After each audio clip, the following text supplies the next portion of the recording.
자, 여러분들 반갑습니다. 이번 이야기 시청자 그린님께서 또 오랜만에 시들무에 찾아와 주셨어요. 그래서 오늘 그린님의 이야기는 어떤 이야기일지 같이 한번 들어보도록 할게요.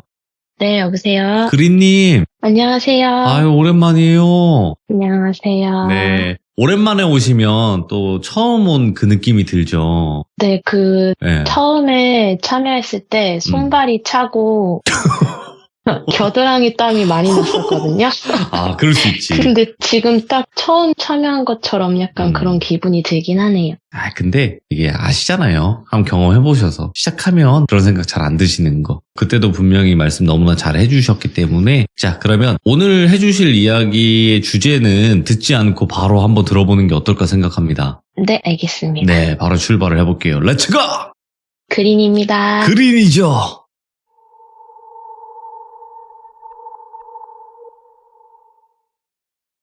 제가 그때 당시에 겪었었던 일은 그때 한창 날씨가 쌀쌀했었던 걸로 기억을 하거든요. 그래서 저녁에 남자친구랑 같이 매운 갈비찜에다가 소주 한잔 하러 가자 해서 먹으러 갔는데 맛있게 먹고 슬슬 집에 가자. 너무 날씨가 쌀쌀해지면 더 추워지니까 일찍 나가자 해서 계산을 하고 나가는데 선이라는 친구한테 전화가 왔었어요. 그래서 전화를 받았더니 오랜만이야. 왜 무슨 일이야? 라고 얘기했더니 그냥 대뜸 야 꿈에서 너 봤으니까 몸 조심하고 당분간은 절대 혼자 다니지 말고 그리고 너 그 성격 남 도와주지 마. 너 일만 알겠지? 이런 말을 하더라고요.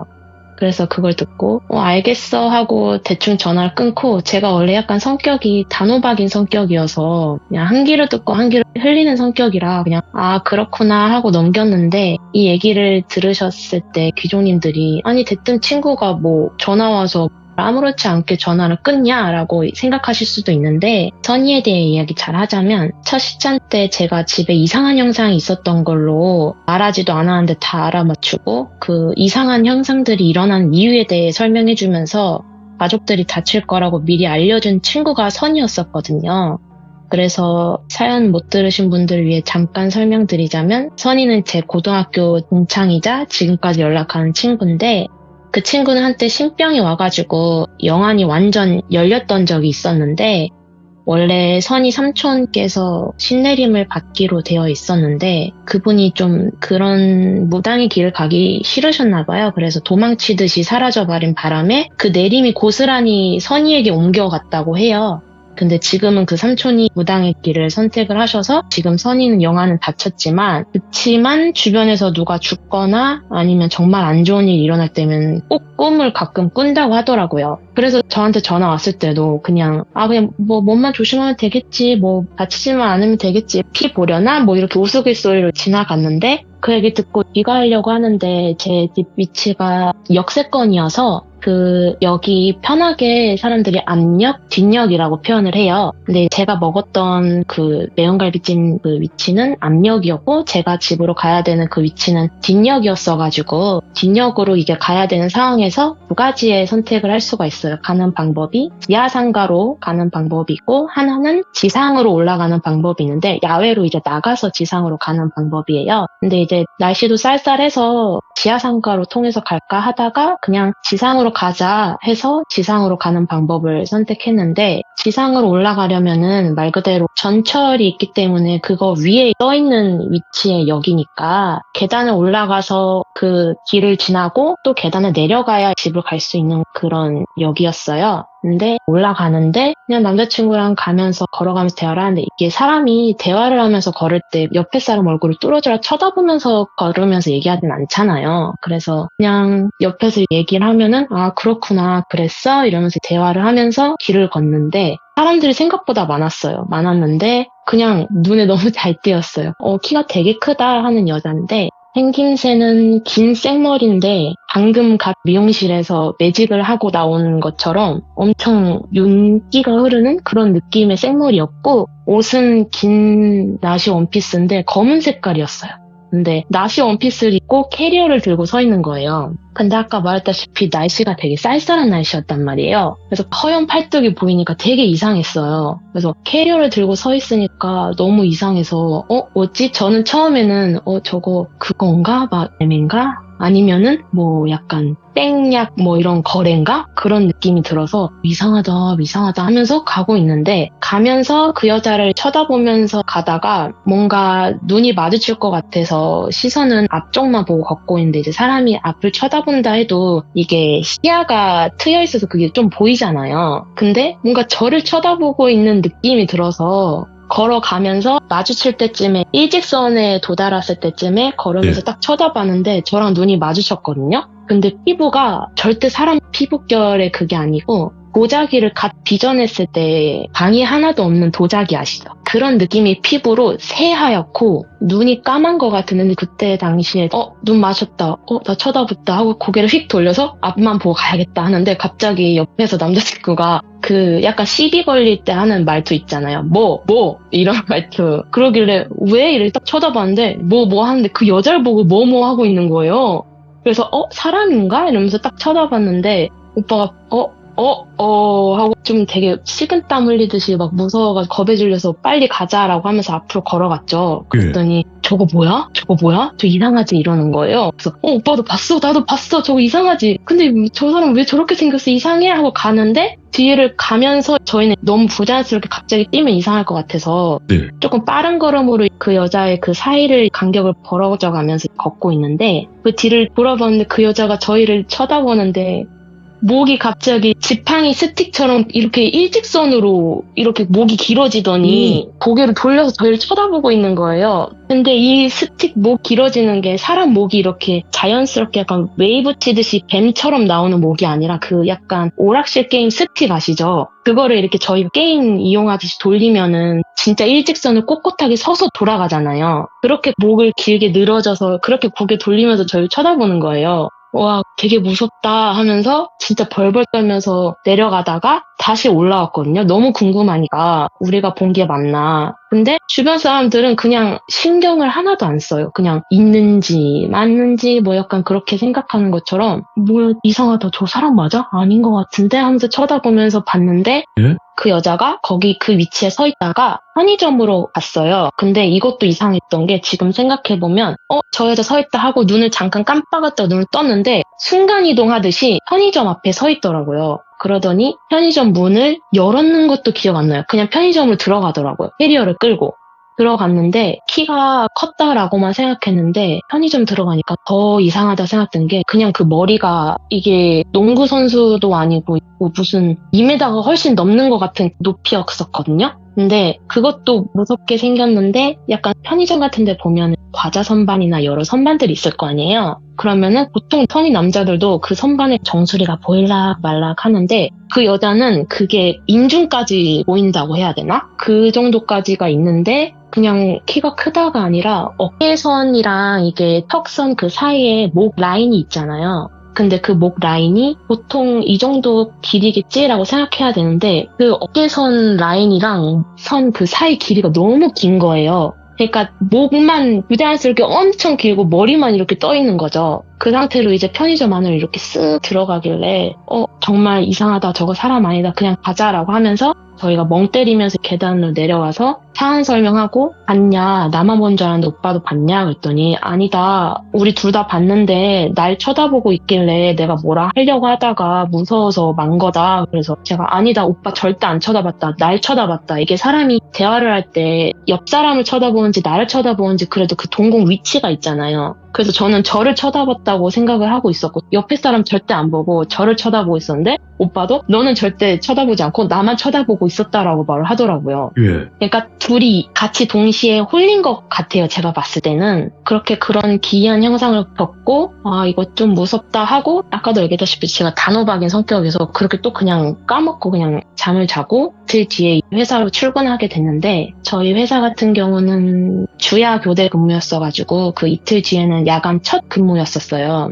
그래서 저녁에 9시에 출근을 해서 일을 하는데, 이 이야기를 하려면 제가 어떤 일을 하고 있는지 간단하게 설명을 드려야 되는데, 제가 담당하는 일은 아실 분들은 아시겠지만 품질 경영이라고 해서 QC를 담당하고 있었어요. 그 일은 말 그대로 생산 라인이 따로 있고 제가 일하는 근무지는 사무실이 따로 있는데 생산에 있는 공장에 기계가 있으면 그 기계에서 이게 제품들을 만들어내면 제가 1시간, 2시간 간격, 3시간 간격 이런 식으로 생산 라인 들어가서 제품이 잘 나오는지 몇 개만 가져와서 사무실에 들어와서 현미경으로 이렇게 검사하는 일을 해요. 네. 그래서 만약에 잘못되면은 생산팀 다른 사원들한테 호출을 해서 지금 여기 부분에 이런 불량이 있기 때문에 좀 수정해주세요. 이런 일을 하고 있었는데 그날도 어김없이 출근해서 저희는 3명이서 같은 한 조를 근무했어서 3명 중에 한 언니랑 저랑 같이 생산 라인을 짝꿍처럼 같이 돌아다니고 했는데 그 언니가 그리나 이쪽 내가 담당할 테니까 너는 뭐 6호기, 7호기 검사해 라고 하면 알겠어요 언니 하고 제가 기계에 하나씩 다가가서 기계가 어떻게 생겼냐면 인형 뽑기 갈고리 아시죠? 인형 뽑기 갈고리처럼 위쪽에서 머리 위에 천장 쪽에서 기계 갈고리가 내려오면은 그 갈고리 사이에 제품들이 조그마한 제품들이 나와요.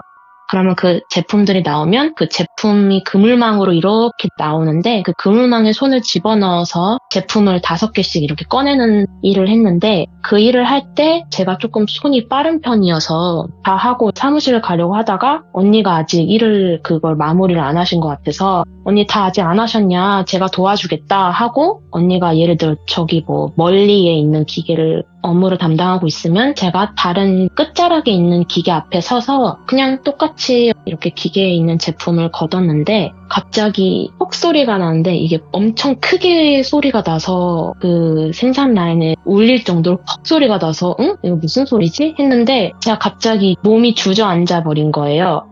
그러면서 뭐지? 머리가 왜 이렇게 뜨겁지? 이런 생각 들면서 눈앞이 새하얗고 이명 소리가 들리고 인공 눈물 넣으면 눈이 뿌연 것처럼 엄청 뿌옇고 그냥 눈에서 닭똥물 나고 왜 이러지? 이러는데 바닥이 빨가면 안 되는데 빨개지는 거예요.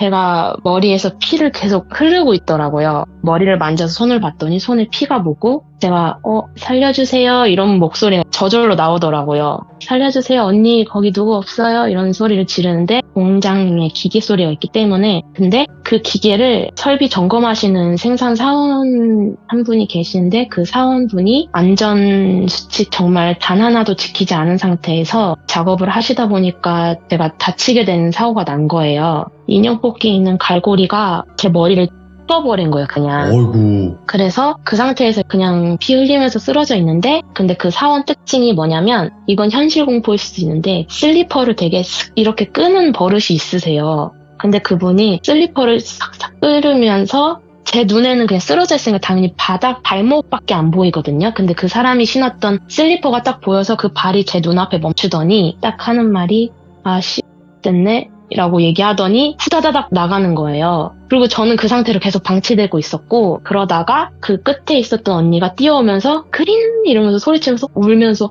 어떡해 이러면서 저기요 이러면서 막 야 누구야 이러면서 막 부르면서 야간 근무니까 관리자가 없었어요. 그래서 좀 약간 말단 사원이 이제 담당하고 있었던 건데 그렇게 일이 터져서 어쨌든 119를 부르고 구조대원분들이 와가지고 괜찮으시냐 막 얘기하는데 그런 거 울리면서 들려요. 그냥 멀미 나고 저는 피가 나면은 뜨거우니까 이런 게 아니라 엄청 춥고 멀미가 나는데 그 순간 선이가 얘기했던 게 딱 떠오르는 거예요. 몸 조심해라. 남 도와주지 마라. 그런 얘기가 딱 떠오르면서 이 말이 그 말이었구나 하면서 제가 다쳤을 때 울었었던 그 언니가 했던 말이 그리나 너 그때 얘기했었던 거 혹시 기억나냐? 너 언니 저 그냥 눈 감으면 안 돼요? 이런 식으로 말을 했다는 거예요. 근데 이제 옆에서 계속 정신 차려야 된다고 안 된다고 하니까 최대한 정신 차려서 그 상태로 제가 머리에 무슨 헝거 같은 거 짚고 2층이었었는데 직접 제 발로 걸어서 그 응급차를 타고 누워있는 상태에서 그 같이 보호자식으로 같이 있었던 직장 동료가 있어요. 그 직장 동료한테 그 사람이 그랬어. 그 사람이 나한테 욕하면서 그러면서 막 도망갔어. 막 이런 얘기 하면서 그 와중에 그 친구는 메모장에 적으면서 그랬어? 이러고 그 와중에 그런 얘기 다 하고 응급실에 들어가서 치료를 받는데 바다출혈이라고 옆에서 막 무슨 얘기를 하시는데 제가 이게 피가 날씨가 쌀쌀해서 그런지 아니면은 이게 밖으로 피가 나오면 금방 굳어서 그런지 이게 머리 가닥 사이사이가 엄청 벙어리처럼 막 져가지고 이게 상처에 파악이 안 된다고 뭐를 이렇게 막 닦아내는데 너무 아프더라고요. 그래서 닦아내고 그 스탬플러 아시죠? 의료용 그게 있는데 그거를 8방을 찍어주시는데 너무 아팠어요. 딱딱 소리가 정말 너무 아프고 그 8방을 꿰매고 그리고 나서 기다리고 있다가 이 시기는 솔직히 코로나가 거의 감기 수준으로 판단했을 시기다 보니까 보호자들이 들락날락은 어렵겠지만 얘기를 이렇게 하면은 나갈 때쯤에 들어오실 수 있나 봐요. 저희 엄마랑 아빠가 들어오더니 얼굴이 엄청 두 분 다 시뻘개져서 막 눈이 충혈돼서 들어오셔서 괜찮아, 나 괜찮으니까 걱정하지 마요 라고 얘기했는데 너무 빨가니까 많이 우셨구나 싶어서 걱정하지 마요, 나 진짜 괜찮아 라고 얘기했더니 엄마 아빠가 괜찮아 그리나? 이러는데 입에서 술 냄새가 엄청 나는 거예요. 근데 저희 엄마 아빠가 천안에서 거주하고 있는데 제가 살고 거주하고 있는 인천인데 천안에서 인천까지 오신 거예요. 그래서 음주했어? 이랬는데 아니 음주하진 않았고 네 이모랑 이모부한테 부탁해서 지금 온 가족이 다 기다리고 있다고 괜찮냐고. 그래서 그때 저도 막 눈물 나면서 아 괜찮다 나 지금 말 잘하지 않냐 하고 치료를 어느 정도 받고 인천에서는 제가 자취하다 보니까 천안까지 다시 제가 내려갔어요. 내려가서 거진 2달 반 정도는 천안에 있었던 것 같아요. 근데 그 시간 동안 치료는 잘 했지만 그 과정이 많이 어려웠어요. 회사에서 산재 처리를 하는 과정도 어려웠고 이게 다른 사람들 같은 경우는 산재 처리하면 되지 이렇게 말은 쉽지만 회사 입장에서 산재 처리하세요라고 간단하게 말할 수 있는 입장이 아니라고 하더라고요. 그래서 공상 처리를 하자 처음에는 이런 식으로 얘기가 나왔어서 저는 안 된다, 죽었다 깨어나도 그건 안 되고 산재 처리하고 싶다 해서 좀 약간 그런 갈등이 회사랑 있었어요. 사람이 죽을 뻔했는데 그런 갈등이 있더라고요. 그래서 그런 얘기를 하면서 그 중간에 제가 그 원인 제공을 하셨던 그 분한테 솔직히 개인적으로 자기의 그 어쨌든 제대로 된 안전규칙을 다 어기고 일을 하셨는데 그래서 제가 이런 피해를 얻게 됐는데 사람이라면 보통이면은 사과 연락이라도 올 텐데 그 사람은 저의 카톡을 알고 있거든요. 업무상 카톡으로 공유하기 때문에 카톡을 알 수밖에 없는데 어떻게 카톡 하나 안 오냐 얘기했더니 그리님한테 연락했다고 하는데요? 이런 식으로 말씀하시는 거예요. 경영지원팀에서. 그래서 아니요 저한테 연락 하나도 없었는데요? 라고 말을 했더니 아 그러시냐라고 제가 한번 연락 드려보겠다 해서 아니요 제가 무슨 사과 구걸하는 것도 아니고 그냥 기본 도리는 하셨으면 했는데 기본 도리도 안 되어 있네 알겠습니다라고 했는데 갑자기 카톡이 온 거예요. 그분한테. 그래서 그리님 제가 전에도 사과드렸는데 다시 한번 말하지만 정말 죄송합니다라고 카톡이 오는 거예요. 근데 이게 소름이 돋았던 게 저한테는 사과 한마디도 없었고 연락도 없었는데 그게 증거자료 남기려고 사과했던 것처럼 이렇게 카톡을 보낸 거죠.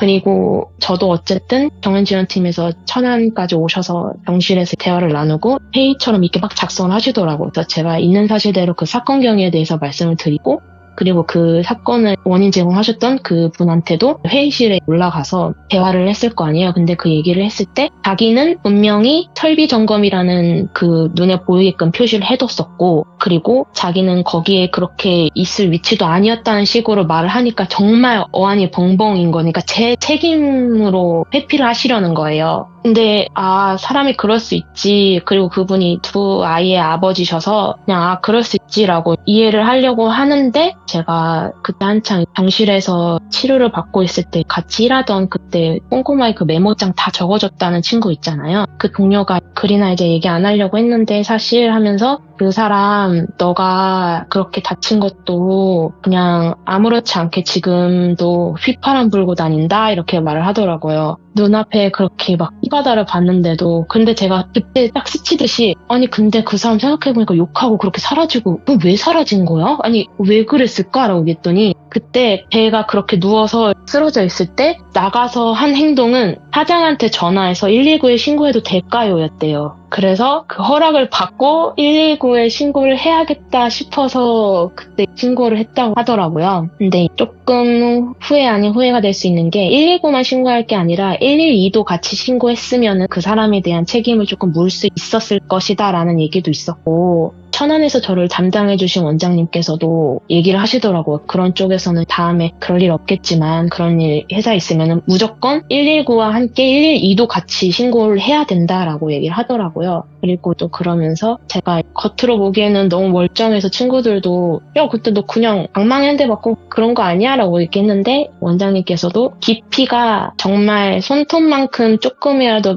1, 2cm라도 깊었으면은 정말 안 좋으셨을 거다. 생명에 너무 위협이 있었을 건데 그린님께서 키도 작고 키가 작으니까 그 위에서 떨어지는 그 간격 자체가 제가 맞닥뜨릴 수 있는 그 높이가 좀 이렇게 차이가 있다 보니까 그 깊이가 더 깊이 이게 갈고리가 내려오는 그 깊이가 정해져 있단 말이에요. 근데 키가 컸으면은 워낙 하중이 높기 때문에 그 상태로 더 깊게 그 갈고리가 더 깊이 들어왔을 테지만 제가 키가 작기 때문에 한계가 있어서 그렇게 생각보다는 깊게 들어오지 않았대요. 그래서 제 키 덕분에 좀 낫지 않을까 싶어서 머리는 지금 흉은 안 졌지만 후유증은 아무래도 하중이 있어서 허리에 많이 영향을 가서 지금도 허리 때문에 시달리고 있고 지금 1년이 돼가는데 지금도 계속 많이 관리하면서 힘들게 살고 있고 아이고. 저랑 같이 봤던 남자친구는 신체적으로는 힘들지 않지만 정신적으로 좀 많이 힘들어하고 있어요. 그게 간단히 얘기하면 관제수라고 한다고 하는데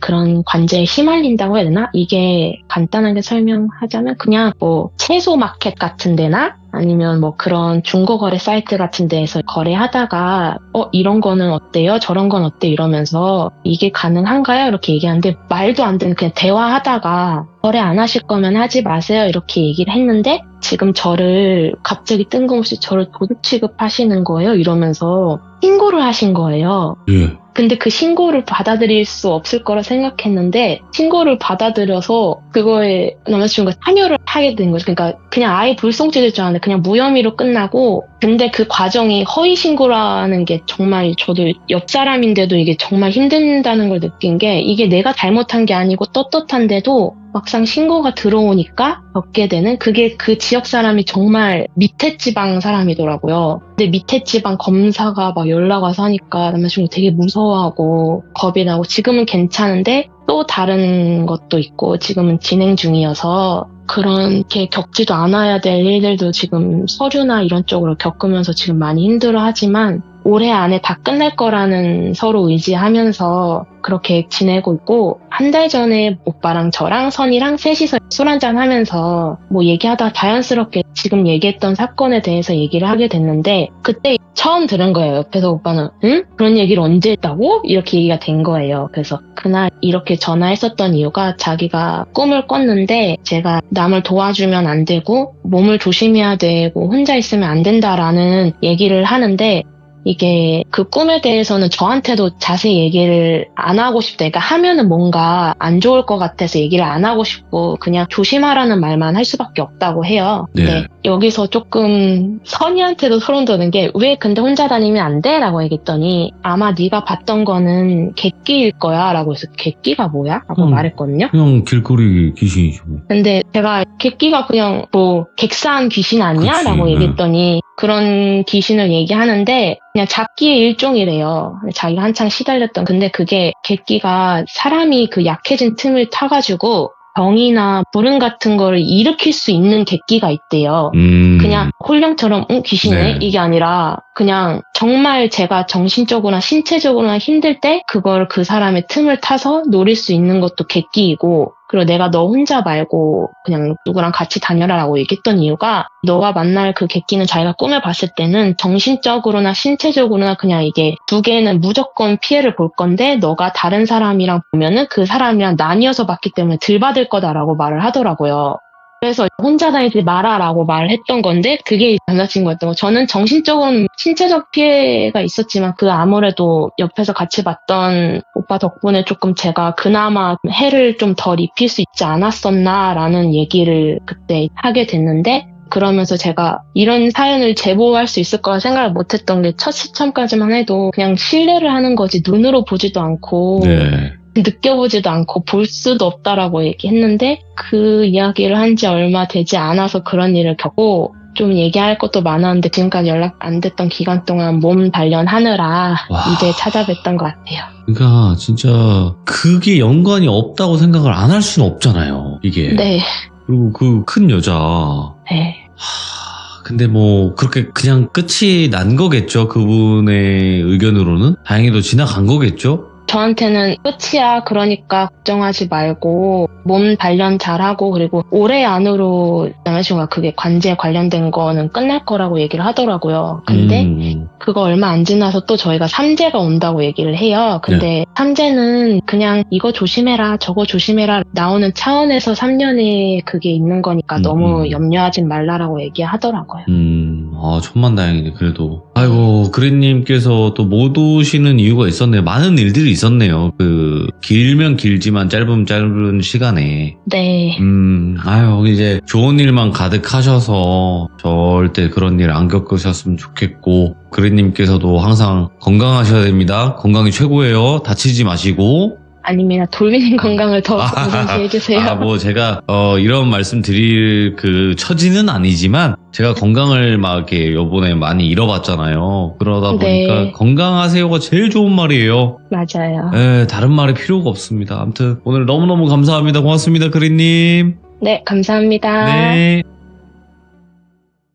자, 여러분들 반갑습니다. 이번 이야기 시청자 그린님께서 찾아와 주셨습니다. 자, 오늘 그린님께서 들려주실 이야기는 어떤 이야기일지 같이 한번 들어보도록 할게요. 네, 여보세요. 그린님, 반갑습니다. 네, 반갑습니다. 네. 자, 오늘 그린님께서 또 바쁘신 시간 내주셔서 다시 한번 감사드리고 항상 건강하셔야 됩니다. 네, 감사합니다. 돌비님도 건강하세요.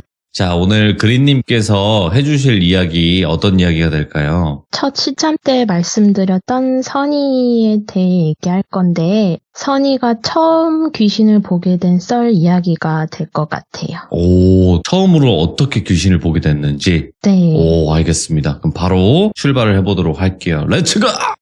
그린입니다. 그린이죠!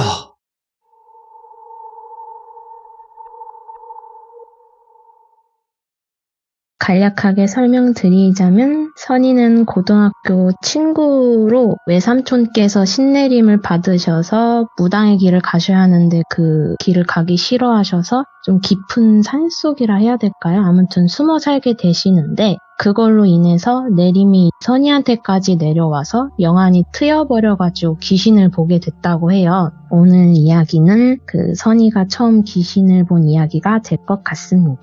그때는 선희가 초등학교 때 여름방학이었는데 그 아예 방학식 시작하자마자 시골로 내려갔대요. 근데 방학 끝나고 며칠 더 있었다는데 이때 여름방학은 거의 막 한 달 반, 2달 이랬었거든요.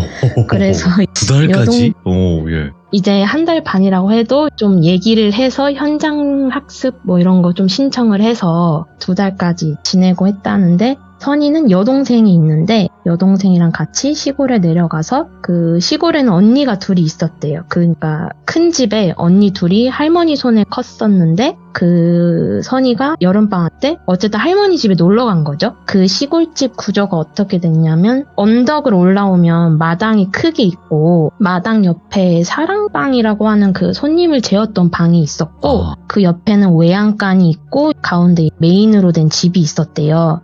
그리고 그 기준으로 앞, 뒤 다시였다고 하고 현관에서 바로 문을 열면 안방으로 길게 방이 있었대요. 집이 진짜 넓고 컸었는데 그 시골에서 솔직히 할 게 뭐가 있겠어요. 개구리 잡고 선희 말로는 도롱뇽도 잡고 남의 밭에 가갖고 막 서리 해먹고 초등학생 그 4명이서 노는 것도 한정적이었대요. 그 초등학생 4명이 선희 그리고 여동생 친척 언니 둘 이렇게. 그래서 시골 데려다 줄 때 아버지가 박스에 분필이랑 라면 같은 거 잔뜩 주고 가시고 할머니가 라면 못 먹게 해서 몰래 막 라면 부셔 먹고 분필로 막 땅 따먹기 하고 그렇게 놀았대요. 근데 컴퓨터랑 TV가 있는데 채널이 3개밖에 안 나왔다고 하고 그 인터넷이 됐다 안 됐다 해가지고 CD 구워서 라이언 킹 게임 하고 인터넷 될 때는 뭐 테러나고 그래서 그 시골에는 그 4명이서 놀고 그 마을에는 현아라는 여자애가 있대요. 마을에 사는 여자애. 현아.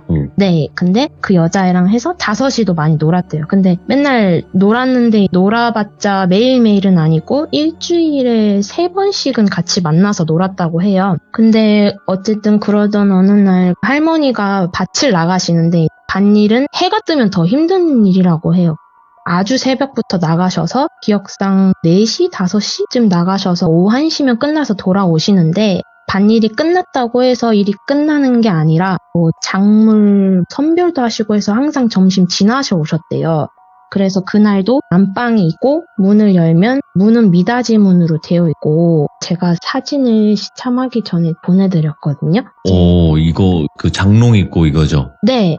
그림도 굉장히 피카소적인. 제가 그리지 않고 선이가 그려서 보내줬어요. 아, 그거 그러니까. 다 선이가. 네. 그러니까 그런 느낌이 들고 그리고 네. 다급함이 느껴지네요. 굉장히 다급해요. 예. 어쨌든 안방이 있고 문을 열면 그 문은 미닫이 문으로 되어 있다고 했잖아요. 그리고 전기장판은 안방 들어가는 바로 입구 앞에 있었대요. 근데 할머니가 주무시는 그 발 끝쪽에는 큰 창문이 있었다고 해요.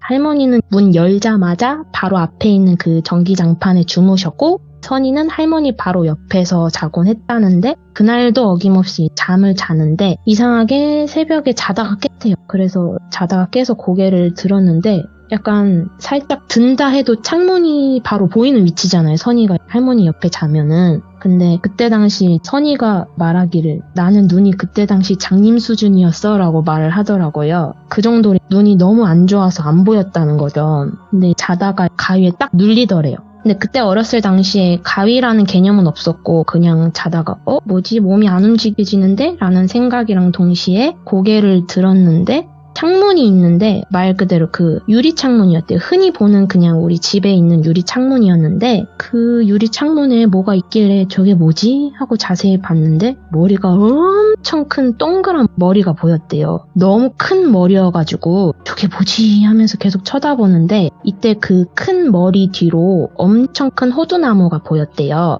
여기서 그 호두나무는 할머니가 말씀하시길 100년 된 호두나무라고 하셨대요. 근데 할머니는 그 호두나무로 가지 말라고 신신당부했던 걸로 기억을 한다고 하는데 도롱뇽 잡고 서리하고 뭐 이런 것도 하루 이틀이지 할 놀이도 한정돼 있으니까 할머니가 가지 말라 해도 호두나무에서 막 몰래 놀고 그랬대요. 그럴 때마다 할머니한테 얼씬도 하지 말라 막 혼도 많이 났고 했는데 어쨌든 가위에 눌렸을 때 창문에 가만히 서 있는 큰 머리의 사람 형체를 본 거고 어두운 밤에 본 거니까 시커멓게만 보인 거죠. 근데 어릴 때니까 무섭기보다는 저거 뭐지 하고 그냥 또 바로 잠들었대요. 그리고 나서 하루 이틀 지나고 그냥 별일 없이 그렇게 시간이 흘러서 또다시 밤이 돼서 잠을 자고 있는데 밖에서 엄청 소란스러운 소리가 들리더래요. 그래서 그 우리가 흔히 말하는 몸빼 바지? 할머니가 밭일하실 때 입으시는 바지를 찾는 소리가 들려서 아 뭐야 시끄러 이래서 막 불도 켜져 있길래 자다가 눈을 떴는데 선이가 일자 자세로 누워 있었고 친척 언니가 자고 있는 선이를 위에서 내려다보고 있더래요. 그래서 눈을 이렇게 딱 뜬 상태에서 언니를 보니까 그 언니 머리카락이 선이 얼굴에 닿고 있었다는 거죠.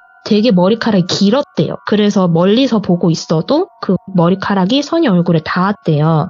그래서 머리카락이 선이 얼굴에 닿고 있으니까 잠결에 언니라고 생각하면서 아 뭐야 하면서 막 손으로 머리카락 치우고 옆으로 돌아 누워서 이불을 다시 머리 끝까지 올려서 잤대요. 근데 밖에서는 할머니 작업복 찾는 소리가 계속 들리고 시끄러우니까 아 최대한 빨리 자야겠지 하고 잤대요. 그리고 다음날 언니한테 새벽에 아 왜 이렇게 시끄러웠어 나 언니 때문에 잠도 잘 못 자고 그 시끄러운 소리 때문에 자꾸 헤매고 막 그랬잖아. 그리고 왜 자꾸 나 쳐다봐 이러면서 얘기했더니 나 할머니 바지 찾고 있었지 하더래요. 근데 여기서 바지 찾고 있는 게 그냥 찾고 있다가 아니라 여기 시골 밭일은 어떻게 일을 하시냐면 뭐 최씨밭, 김씨밭 이렇게 있잖아요. 그러면 계모임처럼 일을 하는 거래요. 오늘은 이씨밭을 도와주고 내일은 김씨밭 도와주고 그러니까 우르르 다 같이. 그래서 어떤 어르신 한 분이 봉고차를 끌고 집집마다 할머니들을 태우러 다니시는 거래요. 그래서 선이 할머니를 태우러 오신 건데 할머니가 타려고 할 때 작업복 그 바지를 못 찾아서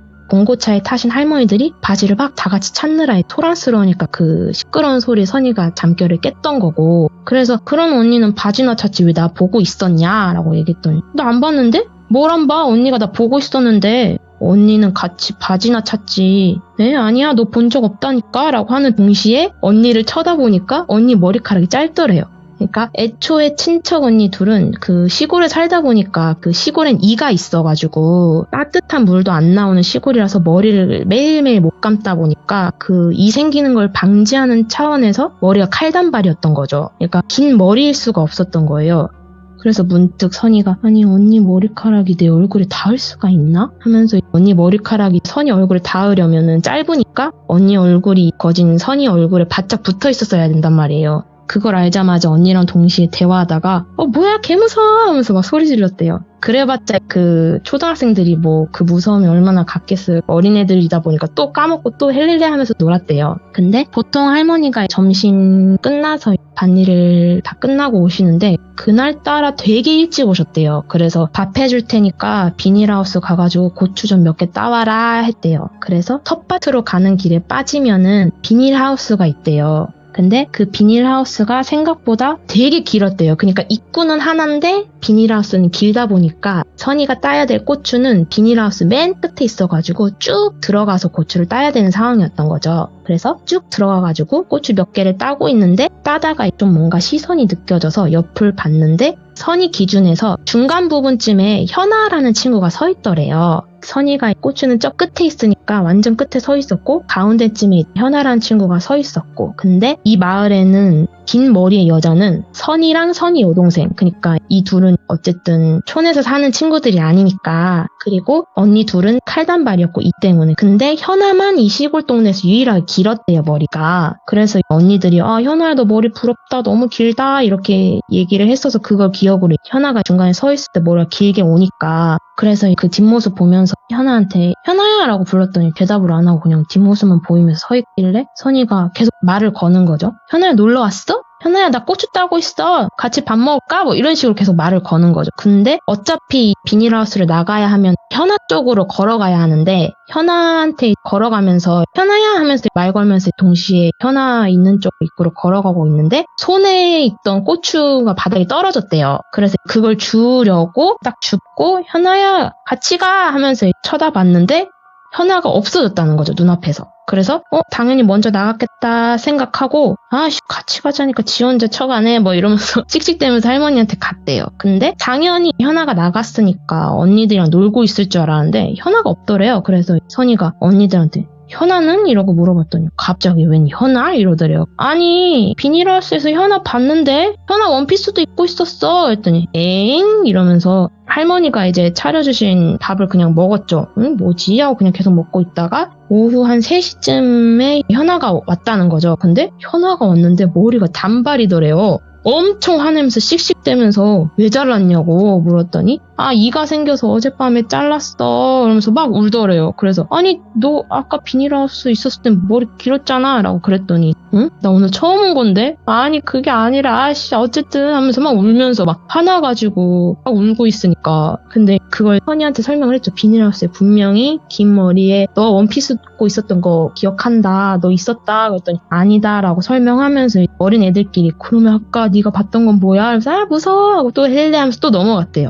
그리고 나서 그때 이후로는 그 머리 긴 여자를 본 적이 없었다는 거죠. 어릴 때니까 잊고 살았던 거죠. 근데 중학생쯤 돼가지고 좀 시간이 흘러서 아빠한테 이 얘기를 한 적이 있대요. 근데 시골에서 귀신 본 적 있다. 여자 귀신이었다. 그리고 자다가 머리 엄청 큰 형체를 봤다. 이렇게 설명을 하는데 아버지가 처음에는 관심 없어 하다가 나중에는 이상하게 자세히 물어보셨대요. 그래서 아버지가 여자였냐 머리가 길었냐 이렇게 물어보셔가지고 현아인 줄 알았으니까 내 또래였고 가슴인가 허리인가 거기까지 오는 긴 머리였고 슬리퍼 신고 있었고 원피스도 입고 있었다고 그랬더니 아버지가 들으시다가 약간 흥을 잃으셨는지 아유 헛것봤네 하고 그냥 그러고 마시더래요.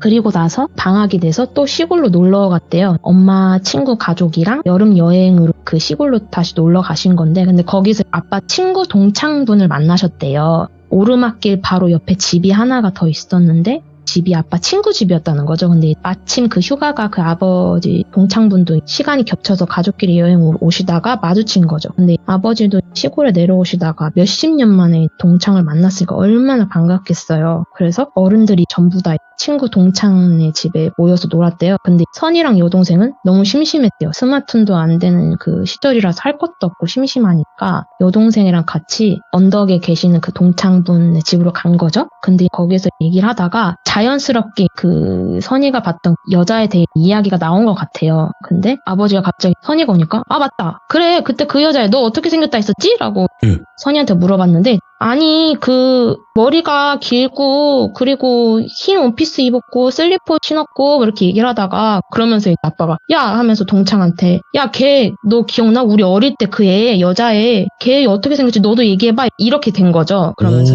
누구? 이랬더니 걔 죽은 애 있잖아 하면서 얘기가 시작된 거죠. 근데 시골 반장? 마을 이장님이라고 그 집에 딸이 있었대요. 근데 얼굴이 진짜 하얗고 머리도 길고 맨날 긴 치마 입고 다니고 근데 걔가 죽었다고 해요. 왜 죽었는지는 모른대요. 근데 선이 아버지 초등학생 때 그렇게 이야기가 된 건데 누구를 말하는 거지 하다가 그 동창분이 아, 걔 그때 마을 난리 났었잖아. 애가 죽었는데 당연히 이 마을에 난리가 나지 이렇게 얘기를 하면서 아빠 동창분이 여자 그 분을 설명을 하시는데 그 선이가 비닐하우스에서 봤던 여자의 모습이랑 너무 똑같다는 거죠. 근데 여기서 처음에 봤던 창문에 대해서도 이해를 할 수가 있을 것 같은데 그 아빠 친구가 맨날 밀짚 모자 쓰고 다녔잖아 라고 하시는 거예요. 그리고 나서 선이가 밀짚 모자? 밀짚 모자? 하면서 곰곰하게 생각을 했는데 그 창문에 비쳤던 그 동그란 얼굴 있잖아요. 그게 밀짚 모자였던 거예요. 그래서 그 밀짚 모자 쓴 상태에서 창문에 비치면 동그랗잖아요. 근데 밀짚 모자를 정확히 쓴 게 아니라 목에 걸고 있거나 아니면 꼭 눌러 쓴 게 아니라 머리에 얹은 느낌? 약간 그렇더래요. 그러면은 챙이 큰 밀짚 모자를 이 여자가 쓰고 있는 것처럼 쓰면 동그랗게 보이잖아요. 그러니까 그 여자였던 거죠.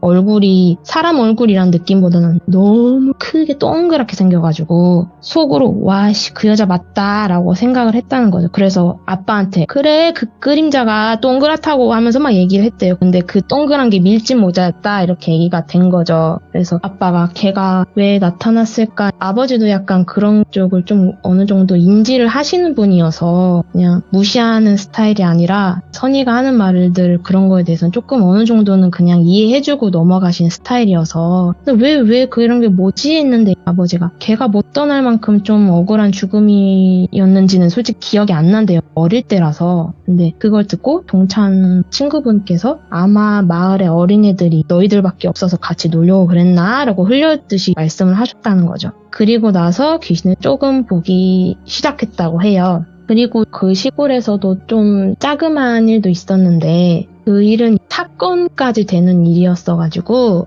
시골에서 할 게 없어서 그 개구리 잡고 이러고 있다가 친척 언니가 계곡에 가서 놀자 이렇게 얘기를 했는데 그 계곡이라는 게 어떻게 알았냐면 어른들께서 차를 몰고 계곡으로 한 30분 정도 운전해서 가시는데 그걸 애들이 기억을 해가지고 거기 계곡 간 거 기억나지 않냐 우리 그 길 다 기억하니까 거기까지 가서 물놀이를 하자라고 했대요. 넷이서 친척 언니 그리고 선이 여동생 그렇게 넷이서 갔는데 차로 가면 금방 갔던 기억이어서 계곡이 엄청 가깝거니 해가지고 가자 해가지고 수영복 입고 튜브 막 다 각자 불어가지고 그거 막 겨드랑이 껴가지고 차 타고 갔던 그 길로 넷이서 걸어간 거죠. 근데 차로 갔을 때 30분이면 솔직히 애들이 걸어갔을 때면 엄청 길 거 아니에요 시간이. 그래서 땡볕에서 땀 뻘뻘 흘리면서 2시간을 걸어갔대요. 그래서 결국에는 계곡에 도착해가지고 계곡이라 근데 얘기를 해봤자 그 여기 지역을 말씀드리면 충북 쪽이래요. 계곡이라 하긴 좀 애매한 그런 물가에 놀러 간 거죠. 그래서 선이가 와 물이다 놀자 했는데 물에 들어가려 하니까 선이가 느끼기엔 조금 뭔가 들어가기가 싫었대요. 그러니까 땡볕에서 2시간을 걸어왔는데 땀 뻘뻘 흘리고 놀아야지 하고 놀려고 했는데 선이가 물 보자마자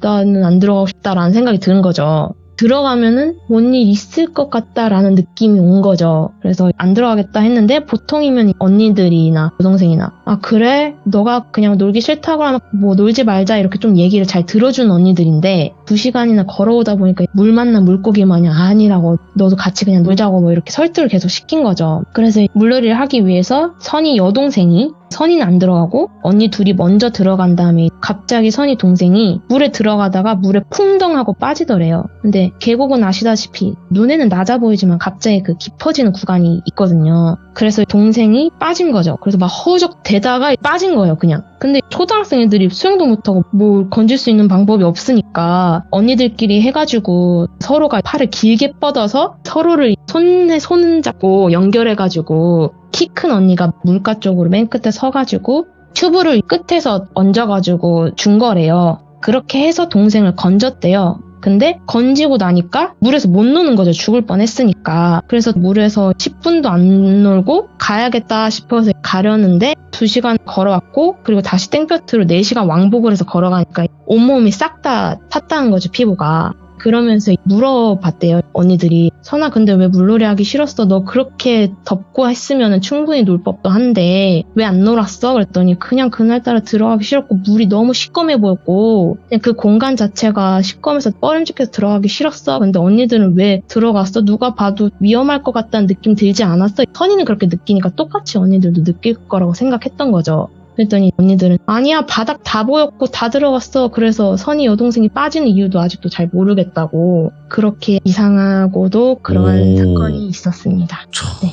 오늘 그 선이라는 분의 처음으로 귀신을 목격하게 된 이야기를 들어봤는데 근데 저는 의문인 게 야 그 애가 보였나 보다 이렇게 했잖아요. 네네. 근데 그게 왜 그때부터 귀신을 계속 본다는 거지라는 생각이 들긴 해요. 그때부터요? 예, 그러니까 말 그대로 어떤 사건 사고가 있다기보다는 좀 집에 뭐 피로 연결되어 있는 뭐 어머니가 본다던가 할머님이 본다던가 좀 이런 경우가 많잖아요. 근데 제가 봤을 때는 그 연결돼 있는 게 아무래도 거기 시골에는 어린이라는 거는 그 5명밖에 없었고 가도 그 여름방학 때 이후로 또 한참 크기 전까지는 또 안 간 거죠. 중학생 되기 전까지.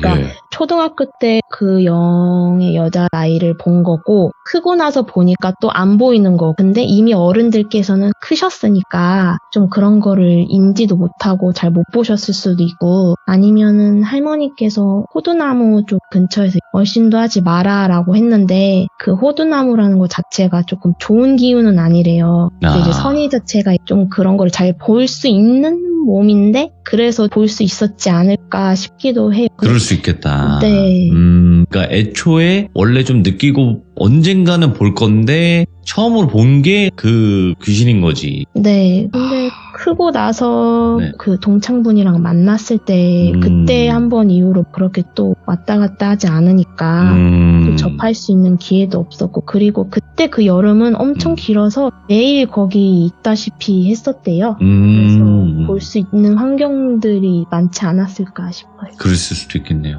오늘 그린님 그림부터가 너무 다급함이 느껴지면서 공포스러운 그것도 또 살려주셨고 아무튼 오늘 너무너무 감사드리고 이야기 너무 잘 들었고요. 다음번에 또 다른 이야기로 꼭 찾아와 주시기 바라겠습니다. 오늘도 그린이었습니다. 고맙습니다. 감사합니다. 네. 자, 오늘 그린님께서 이야기를 들려주셨는데 그 친구분께서 겪은 게 굉장히 많아요. 확실히 많으신 분이고 오늘은 처음으로 귀신을 보게 된 그 이야기를 들려주셨는데 이게 또 시골 배경이다 보니까 저는 이게 시골 배경인 무서운 이야기가 굉장히 흥미롭고 좋더라고요. 여러분들도 아마 그럴 거라고 생각을 합니다. 그래서 혹여라도 시골에 관련된 귀신 이야기 있으신 분들은 꼭 제보 부탁드리도록 하겠습니다. 감사합니다.